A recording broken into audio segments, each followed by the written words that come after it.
All right, guys, let's move on to the prelim card and allow me to introduce the newest member of Fight Night Picks, Cameron Romanik. Cameron, how are you? I'm doing good. How are you? I'm doing pretty good. All right, Cameron, I have been described as half a casual by many people. So let's run through these prelims. I'm really going to lean on you here.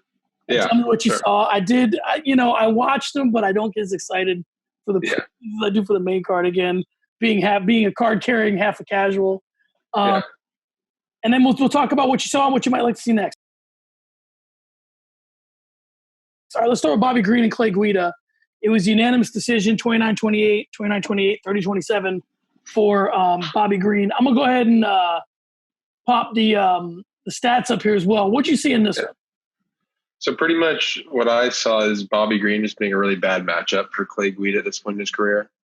Because Clay Guida used to be able to brawl. He used to have power in his hands, but it's kind of faded as his career's gone on. And now he relies on his wrestling a little more than he used to.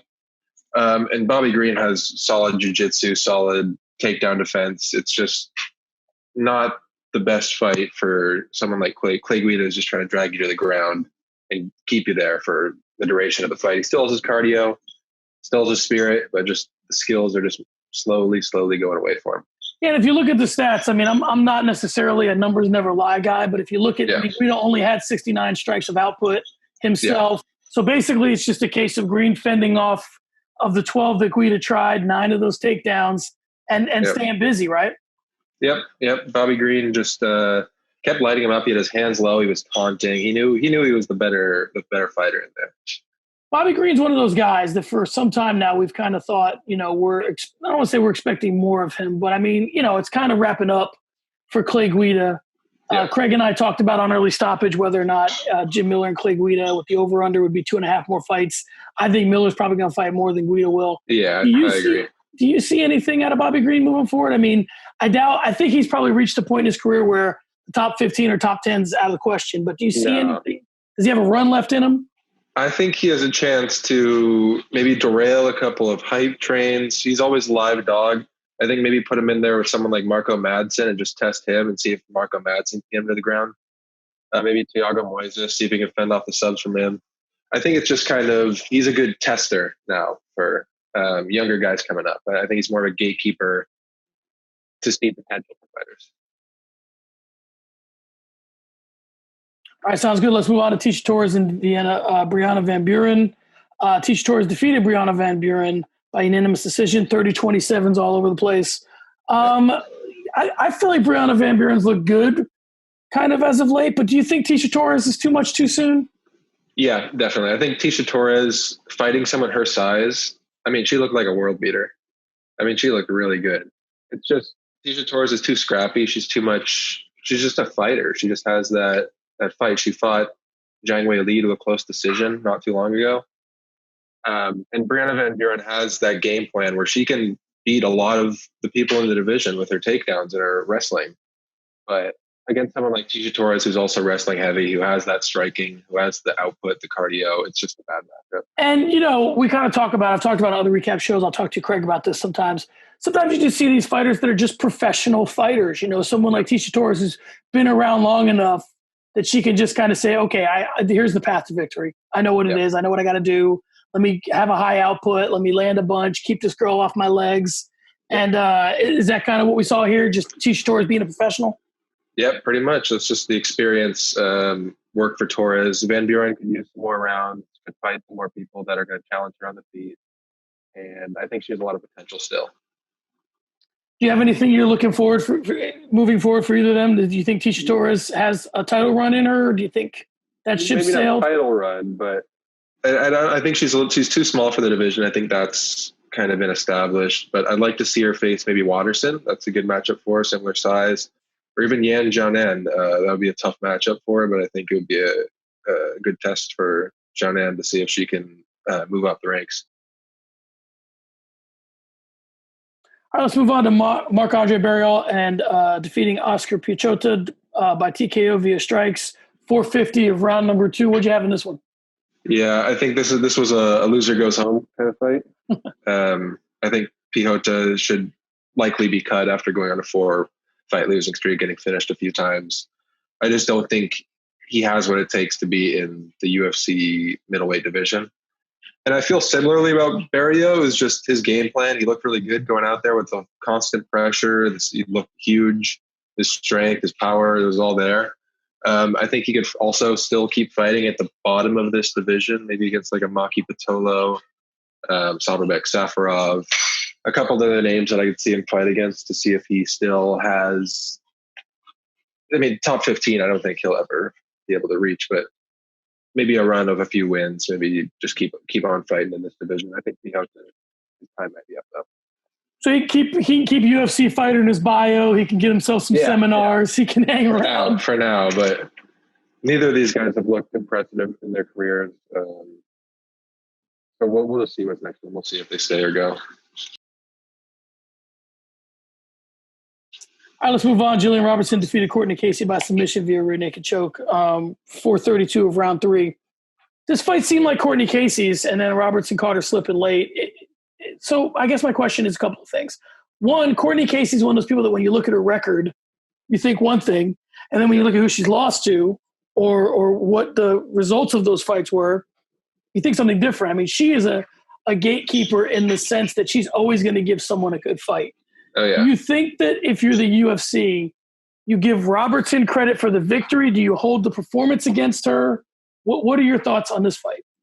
Yeah, I think Robertson it was a boring fight, I have to say. I mean, it was a lay and pray kind of fight for Robertson.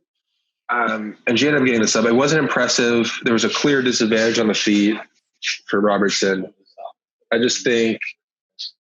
think Robertson, if she had put on a better performance, she had impressed, maybe she could have earned that rematch against Macy Barber.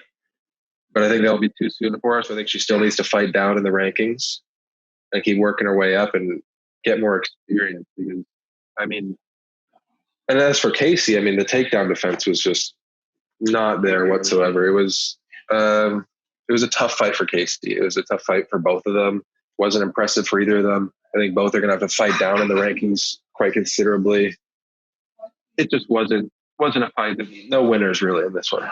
It's one of those things where it's kind of like if you're Robertson, like when you you aren't overly prepared for a presentation and then like your boss or your teacher's absent and you're like, whoa, I kind of dodged a bullet there. I wasn't really ready and I don't have to do it. If you're Robertson, do you feel like you kind of dodged the bullet in the sense that you've been not massively exposed with a deficiency on your feet, but you've been exposed enough that you got out of there with a victory. And now you can say, instead of celebrating the victory, maybe you focus on how it could have been a loss. Does that make sense?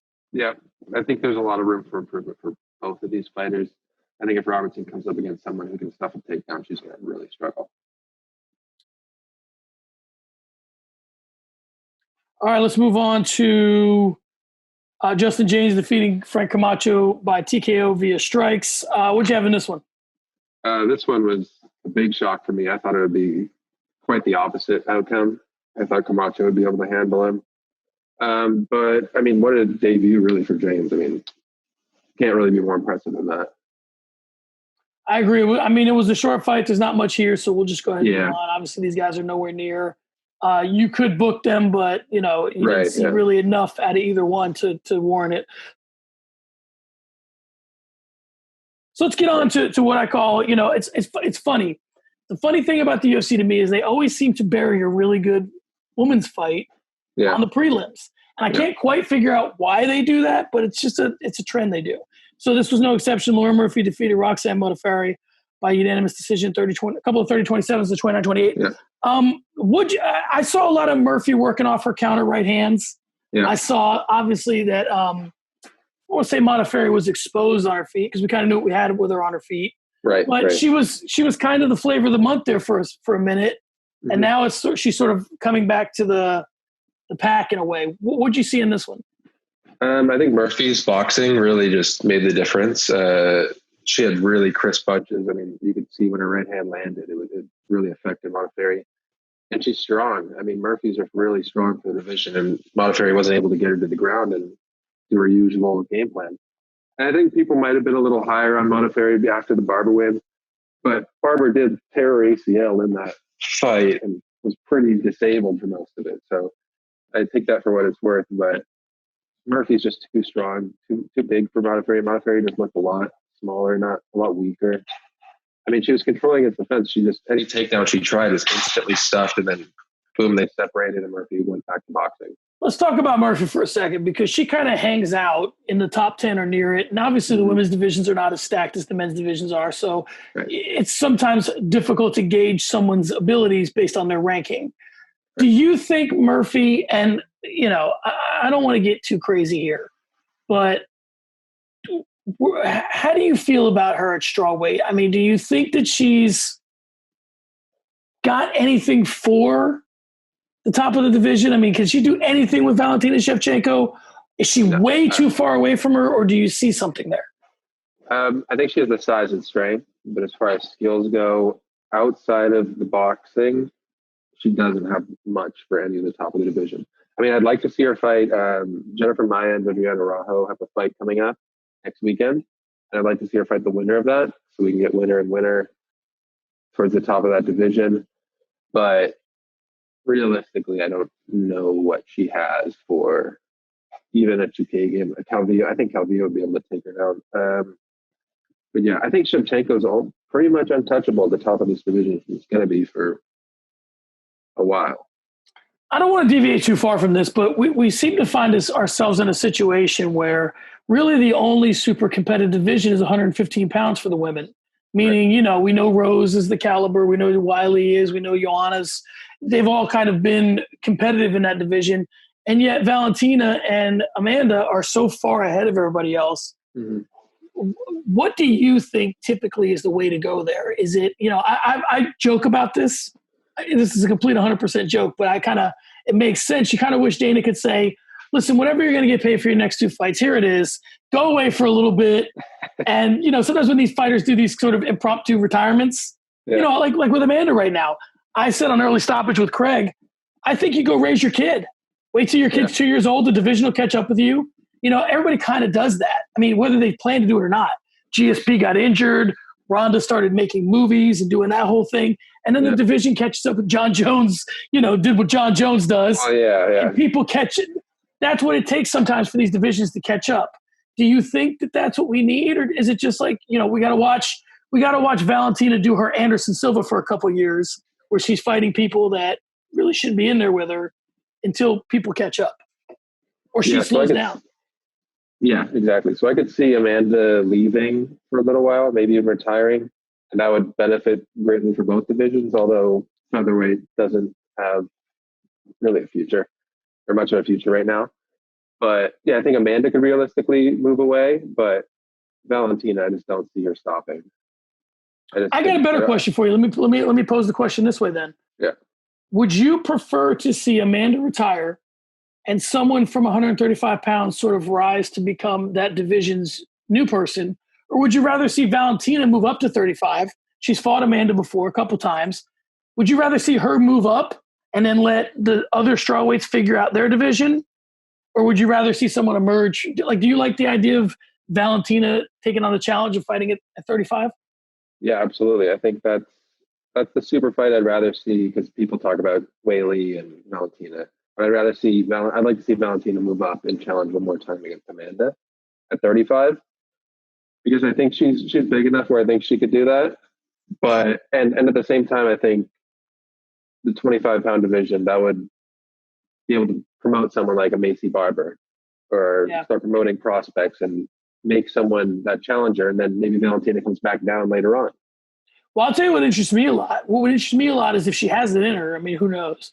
If Valentina went up to 35 and then just started running roughshod over the division for a year and a half while Amanda's off raising her baby, and then Amanda comes back to 35, you know, now she's walking out first as opposed to second, and she's fighting Valentina to pretty much get her belt back. I think that's the only way you book the third fight between those two, right? That Valentina... That would be quite good. That would be really cool. I think that's the way to go. Yeah. Hopefully that's what they do. I do think Amanda deserves the time off. She certainly earned it. But again, the scary part is you're giving away part of your prime. So, right. All right, let's move on to kind of the most talked about fight of the night. It was the first fight of the night. Austin Herbert defeated Max Ruskopf. by TKO via doctor stoppage. But let's talk about these corners. Max said, I remember hearing it at least 8, maybe 6 times. I'm done. And you got Robert Drysdale trying to talk him into going back out there. What's weird? This is a horrible analogy, but I'm going to make it because I make horrible analogies at times. It's almost like a do not resuscitate order. Like before the fight, it's like you got to hash out with your corner. Listen, when I say I'm done, I'm done. Or when I say I'm done, it's still up to you. Or I don't understand why to protect a corner and to protect the fighter, they don't establish this ahead of time. Maybe they do, or make it public. And I'm sure Robert Drysdale doesn't want to throw the kid under the bus. But it's not like before the fight, you're Robert Drysdale. You go, okay, here's this camera, and say into it that you want me to tell you, But we get into this spot where it seems like the corner, who knows the kid the best, cares about him the least because of the social media reaction. What's your take on the fight and the whole thing? Yeah, so I think usually the roles are reversed, where the corners are the ones who want to stop fights and the fighters are the ones who want to keep going. Yeah. But yeah, it was a little bit disturbing, a little bit uneasy that he was saying so many times that he was done and his coaches didn't acknowledge it. And the referee had to take him aside and ask him if he wanted to fight without his coaches butting in. But yeah, I think this fight kind of went how I expected to with Rashkov, because earlier in the build-up, he was saying he wasn't able to train hard. He barely trained for this. It's 5 days notice. The weight cut was really rough for him.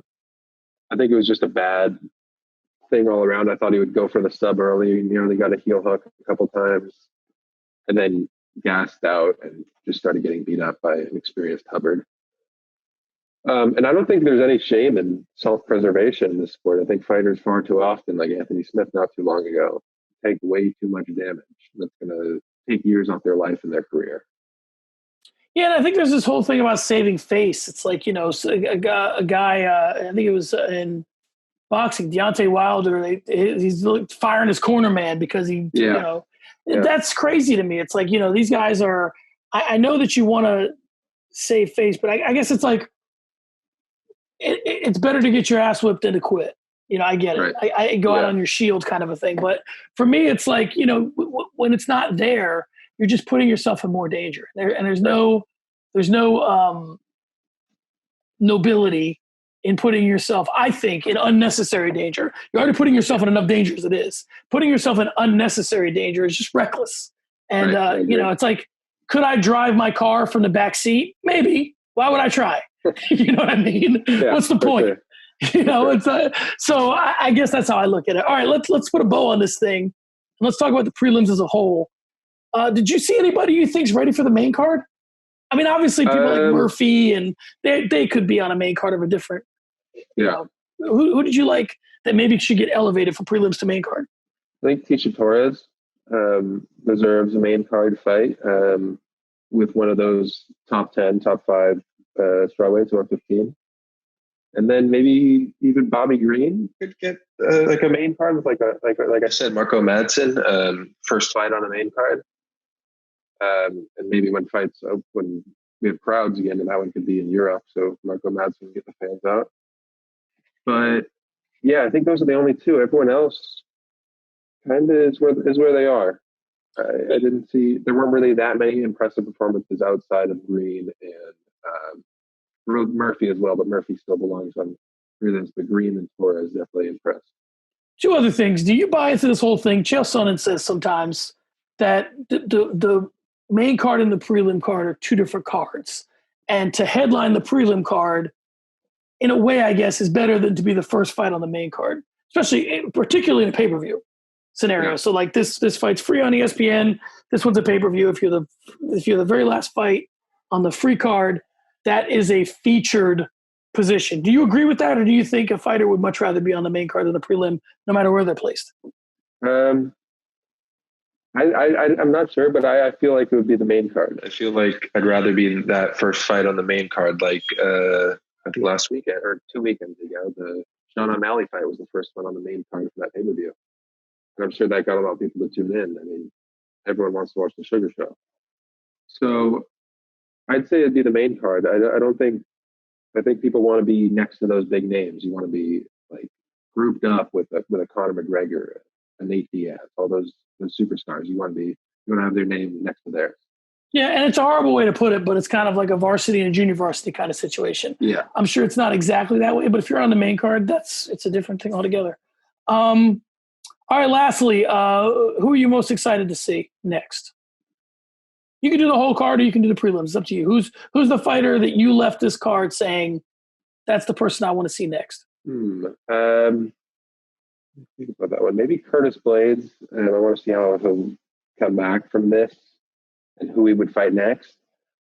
Also, Josh Emmett. I want to see what Josh Emmett can do to the rest of the division after putting on that performance against Burgos. I'm glad you said Curtis Blaydes because now I'm going to steal one more question out of you. DC doesn't duck anybody. Never has, never will. Do you think that if, and maybe I talk to Craig and we do this as a Fight Night Picks thing, when we talk about lost fights, right? Like this is a fight, man, I wish we had this fight. Anderson Silva GSP is obviously like a super fight kind of example. Yeah. But, Brock and DC would be a kind of an example of this. Do you think Curtis Blaydes and Daniel Cormier is going to be one of those lost fights where it's like, man, it would be great to see these two guys grapple? Yeah, I think so. I think that's like other than Kane, that would be like the pinnacle of heavyweight wrestlers going at it. Yeah. And that would have been really cool. I agree. All right, guys, there you have it. Cameron, thanks for joining me. Tell people where they can follow you and where they can see your work. I'm on Twitter at cambam_11. And I'm going to be on Fight Night Picks doing fantasy booking articles and other articles on that website, so check that out. All right, guys, there you have it. Check out his work. He's the man, Cam. It was great having you on, and we'll talk to you soon. Thanks for having me.